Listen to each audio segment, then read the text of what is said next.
Bonjour à tous mes abonnés, j'espère que vous allez bien. Ouais, comme j'ai l'habitude de vous dire, c'est pas toutes les chairs qu'on mange, c'est pas toutes les viandes qu'on goûte, c'est pas tous les sangs qu'on verse. Oui, voilà l'histoire du jeune Camerounais qu'on a fouetté dans le supermarché Sinon Market. Ça a fait vibrer le Cameroun. Au point où le ministre du Travail, M. Grégoire Oona, s'est déplacé pour aller personnellement sur place voir de quoi il s'agit. Que dit Ben, dites l'autre, qu'est-ce qui se passe jusqu'à ce qu'on fouette un Camerounais. Faites trop attention. Ne voyez pas les gens ici dehors, vous vous dites que non, parce qu'ils ne sont rien et vous êtes, vous pouvez faire ce que vous voulez. Non, c'est chacun qui sait comment ses arrières sont assurés. Il y a des personnes qui n'ont rien, mais qui ont le Dieu avec eux, partout où ils vont et dans tout ce qu'ils font. Il y a des personnes qui n'ont rien, mais que leurs ancêtres sont à gauche, à droite, devant, derrière, que rien ne peut les arriver. On l'a seulement fouetté, ça a secoué le Cameroun, ça a secoué la toile, ça a fait déplacer le ministre, ça a fait paniquer les Chinois. Imaginez alors si on l'avait ri. Les têtes devaient tomber. Quelque chose devait se passer. Oui. À présent où je veux parler, le supermarché Sinon Market est fermé.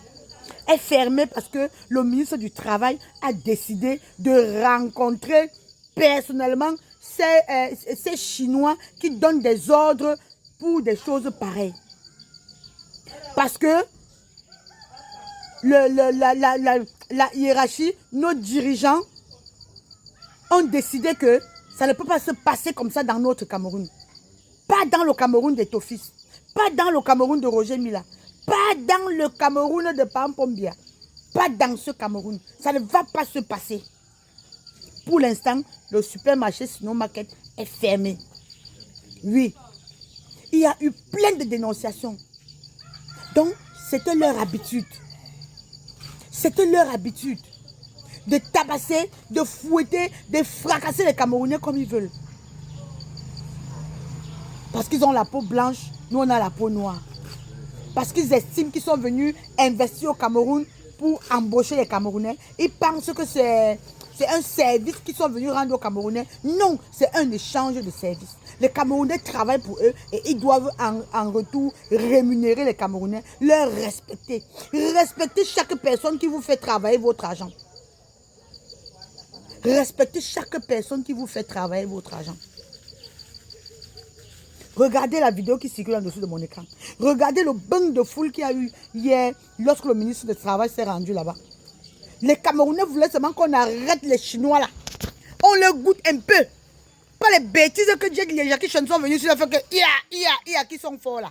Ça veut dire on donne un Chinois à un bon Camerounais, un gars étonné. Le gars le met sur la face, bim. Il va comprendre qu'il y a fort et fort. Il y a force et force. Les gars ne voulaient rien entendre hier. Ils voulaient seulement qu'on fasse sortir un Chinois. On le jette à la verdict populaire pour qu'on le goûte un peu. Pour qu'il ressente la douleur que ce garçon a ressenti lorsqu'on le fouettait. Vous voyez comment on a tabassé ce garçon comme un serpent. Même le serpent, papa, parfois quand on tape, ce n'est même pas au niveau là. Il y a quand même un peu de pitié.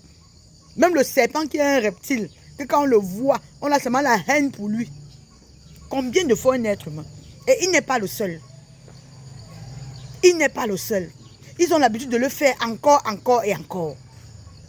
Mais quand ça arrive autour de ce garçon, ses ancêtres ont dit que ici, vous avez toujours fait. Mais notre enfant là, on ne touche pas. Ça doit être une leçon pour nous. J'ai l'habitude de dire dans mes vidéos que apprenons à tirer des leçons à chaque fois que nous traversons des situations. Le plus important n'est pas ce qu'on est en train de voir, mais c'est la leçon qu'on tire. On ne fait pas du mal à n'importe qui. On ne touche pas n'importe qui. On ne blesse pas n'importe qui. Même un fou que vous voyez là en route, vous dites que celui-ci est fou, il n'a personne. Touchez un brin de ses cheveux. Vous allez comprendre qu'il a des gens et de quelle famille il sort. Je dis même le fou, que quand vous le voyez là, vous dites que celui-ci fait quoi sur la terre. Essayez un peu de le toucher. Allez voir un vieillard en ville là-bas ou dans un marché qui est en train de faire son travail de pousseur. Vous dites que le pousseur, si. Pousseur, hein. Pousseur. Allez le toucher. Ça, ce sont les leçons à retenir.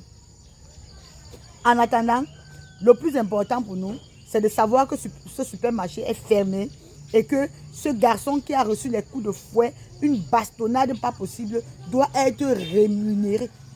Il doit être payé. Chaque coup de fouet doit coûter le million. Imaginez si c'est 100 coups de fouet qu'il a reçu. Oh, oh, il sort une fois sa famille de la pauvreté. Et c'est comme ça, hein, quand la volonté de Dieu doit s'accomplir dans ta vie, même les obstacles deviennent des avantages après. Partagez la vidéo, les gars. Partagez la vidéo. On dit que tout ce que Dieu fait est bon. Lorsqu'on le fouettait, il ne comprenait pas que non. C'était une ouverture pour lui d'entrer dans la porte des étoiles. Oui. Parce qu'après ce problème-ci, il va encore travailler pour qui? L'argent qu'il aura, si les choses se passent dans de bonnes conditions, dans la norme et selon comme ça se doit, on va le dédommager. On va le dédommager.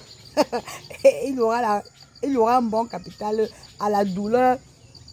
À cause de la douleur qu'il a reçue, il aura un bon capital. Il va se mettre à son propre compte. Et puis, ce sera une leçon à tirer. Chaque chose que nous traversons, chaque obstacle que nous rencontrons, ne nous disons pas que c'est la fin du monde. Non. Pour aller loin, il faut toujours ménager sa monture. Pour réussir, il faut toujours passer par l'échec. C'est ça la leçon à retenir. Partagez la vidéo s'il vous plaît. Merci.